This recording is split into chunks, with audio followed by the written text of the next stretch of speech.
Broadcasting live from the True Crime Today studios to the world. This is Murder in the Morning with Tony Bruschi and Stacey Cole. From the Hit Killers Podcast, Murder in the Morning. Back to Diddyland we go. A New York woman is alleging that she was drugged with a date rape drug and left on a Manhattan sidewalk after attending a 2011 Diddy-Dirty Money concert at New York City's Hammerstein Ballroom. Represented by Long Island attorney Bob Macedonio, the accuser shared her story in the wake of federal sex trafficking charges against Sean Diddy Combs. Diddy-Dirty Money. I don't remember that one, but you looked it up. I did, and it was a group that was mainly active from 2009 to 2012. It was a hip-hop and R&B group that he formed alongside singer-songwriter Don Richard and singer Kalina Harper. Diddy created the group to have a more experimental sound. It blended hip-hop, R&B, and electro-pop. Okay. I'm not familiar at all. In case somebody wants a reason to go listen to Diddy music. Yeah, they had only one album called Last Train to Paris, featured a mix of upbeat club anthems and emotional ballads, and notable guest appearances by Justin Timberlake, Lil Wayne, Chris Brown, Drake, and T.I. All right. The quote here from Macedonia says, "We're investigating and potentially going to bring action." That's what he told Fox News Digital. "We are in the process of obtaining any and all police and medical records and interviewing witnesses." The incident dating back to April 22nd of 2011 began when the woman and a friend were invited backstage after chatting with one of Combs' security guards. "One of the girls I was close with was talking to Combs' security guard, and she got us backstage to speak to him and hang out," she recounted. She described the backstage setting as a room covered in balloons and Ciroc from one wall to the other. While backstage, she recalls being handed a drink. "They handed us a drink. And literally, that's all I remember," she said, recalling only the loud noise from the stage before blacking out. Hours later, she woke up near her parked car with no memory of the events that had transpired. Shaken and unwell, she attempted to drive home, but called her mother for support, ultimately going to a hospital for a sexual assault examination. Tests detected date rape drugs in her system, although no signs of penetration were found. At the hospital, her mother confirmed the woman's recollection, noting that her daughter's underwear had been torn open, which she later provided to police. Despite her claims, Suffolk County Police reported no records of the case. The woman tried to, is it just, 2011, is there still records there? Did they take the record? Did somebody get rid of the record? I'm going to go more with maybe somebody got rid of the record, that has some influential power there. Maybe. Ew. God, I hope not. I thought that you had to hold on to things for a certain amount of time. Especially in crime. You never know when something's going to come back around with DNA evidence at this point. I agree. I guess it kind of depends on the precinct and how they handle that stuff. I'm sure some are very good about it. Some are probably okay, and some are probably not. I have no idea what Suffolk County is like. So I'm not calling them good or bad. I wonder why it's not there. I do not know the answer to that question.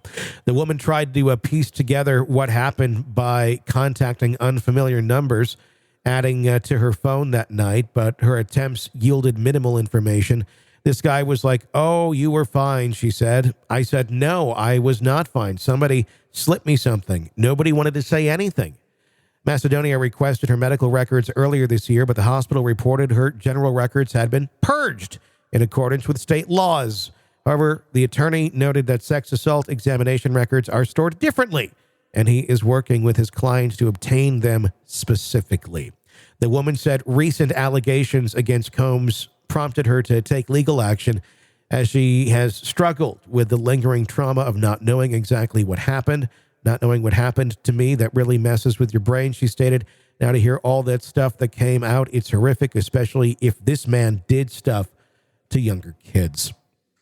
Combs, of course, currently being held without bail and awaiting trial on those federal sex trafficking charges and racketeering charges with those civil suits pending and new grand jury yesterday or Thursday of last week.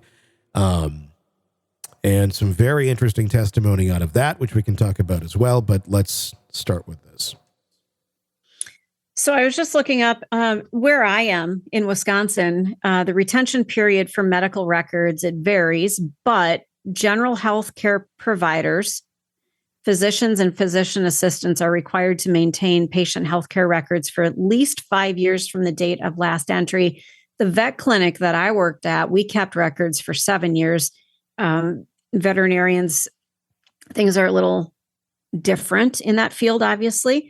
But we kept things for 7 years on average. And then when we purged them from the system, we still kept a record. So like if something needed to be accessed 15 years ago, you'd have to dig real hard, but you could get to it. Yeah. It wasn't, sometimes they were shredded. I mean, there was paper files at that point. Yeah. But I don't know. I just, especially if you're dealing with sexual assault, again, DNA has become such a big player in crime, and I just can't see them getting rid of things like that anymore. I mean, if you come in for an infected pimple, yeah, but a sexual assault examination, those should be kept for at least 30 years. Yeah.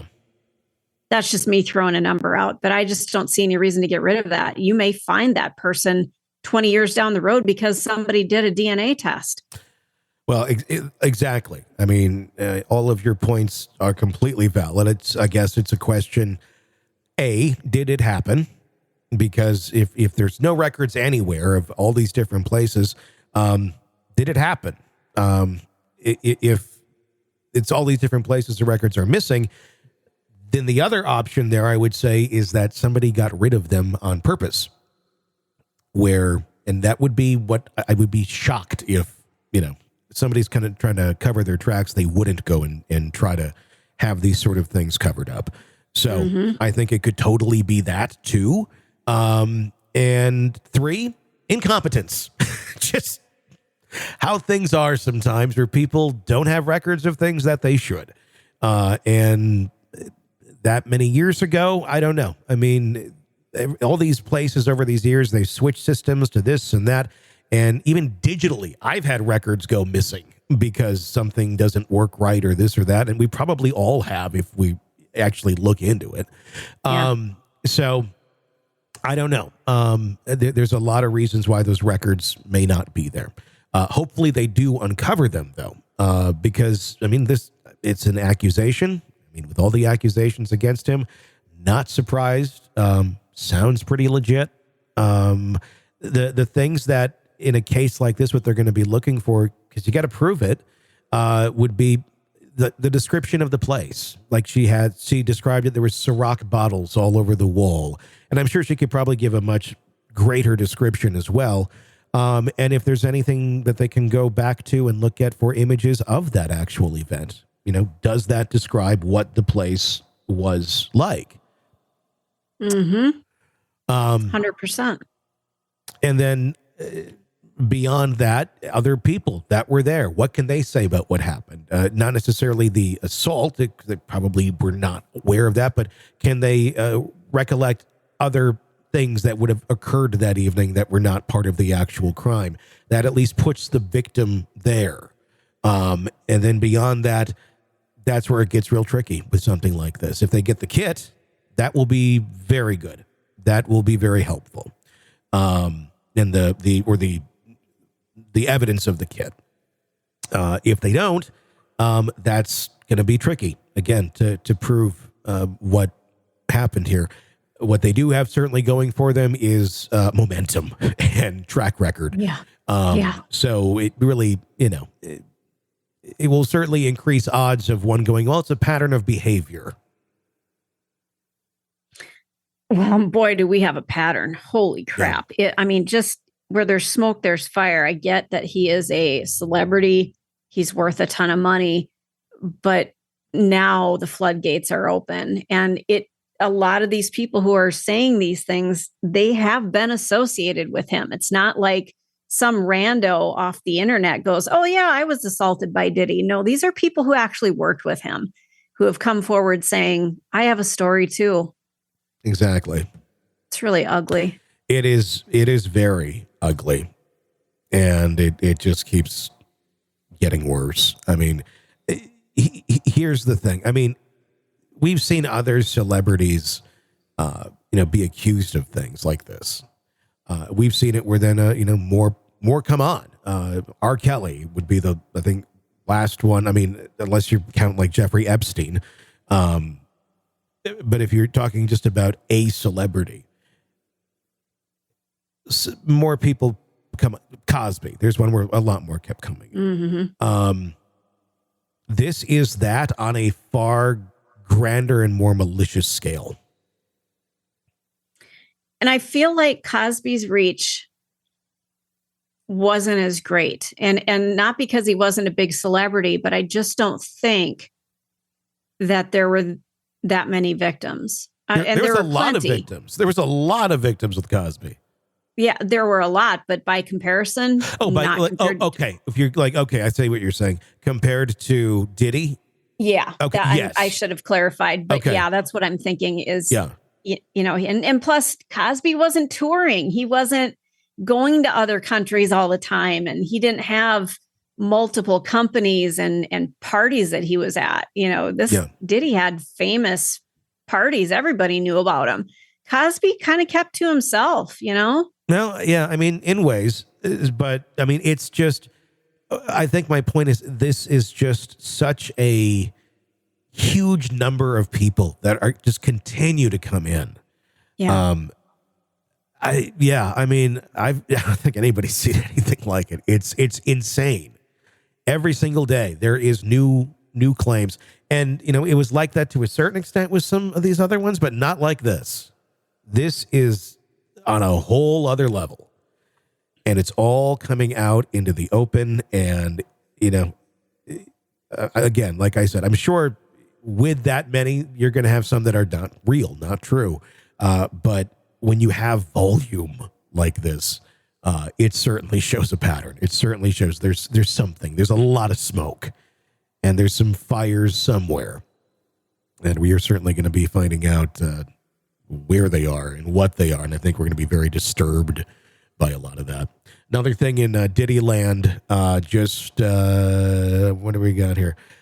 Just late last week, court witness had, this is in the federal court, a witness who we're going to talk about here in a second claims he saw 8 sex tapes with at least 2 celeb minors in them. And I believe 8 adult celebs in it. His name is Courtney Burgess, and he claimed to have basically a thumb drive that was given to him by Kim Porter prior to her death. This was Diddy's ex, that has all of this on there. This is a segment from Banfield the other night. Let's take a listen. Hang on. Here we go.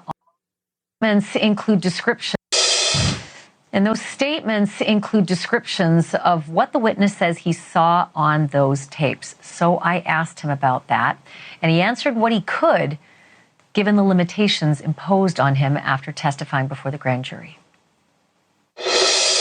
Out of those 8 videos, 8 celebrities, 6 men and 2 women, how many of those 8 celebrities were close to being underage or potentially underage? 2 males.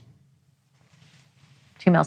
And of those 8 celebrities, how many of them were intoxicated or under the influence of drugs? This is going to be all speculation. I just want to preface it by he wouldn't know if they were. Right. Sure. Appear to Let be. me rephrase it. Based on, yes. Understand. Out of the 8 celebrities who were recorded having intimate relations with Sean Combs, how many of them appeared to be either inebriated or intoxicated or under the influence of drugs? All of them.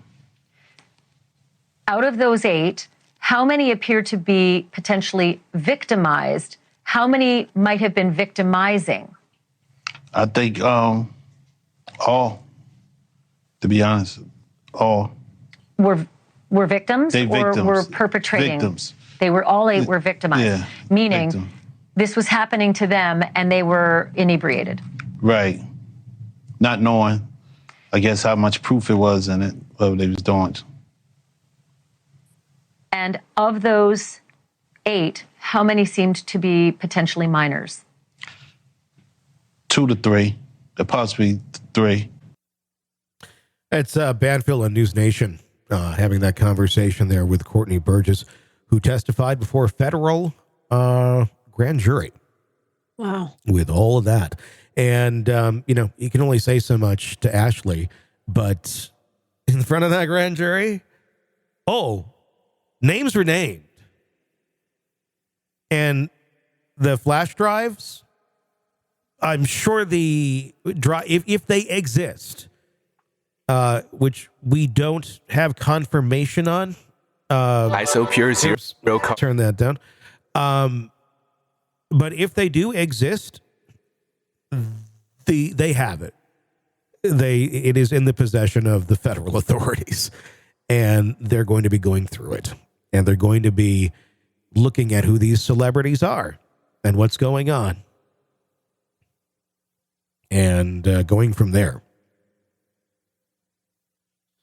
Well, I say it every time we talk about Diddy. It's ugly, and it's just going to get uglier. Yeah. It's you can't make it up. You can't make it up. The fact that this was in front of the grand jury is pretty big, and will likely, in speculation, it will likely result in further superseding indictments. It's just a house of cards at this point. It is. It is the, I guess it's the OJ of the new century. This is, yeah. I can't think of another case in the last 25 years that,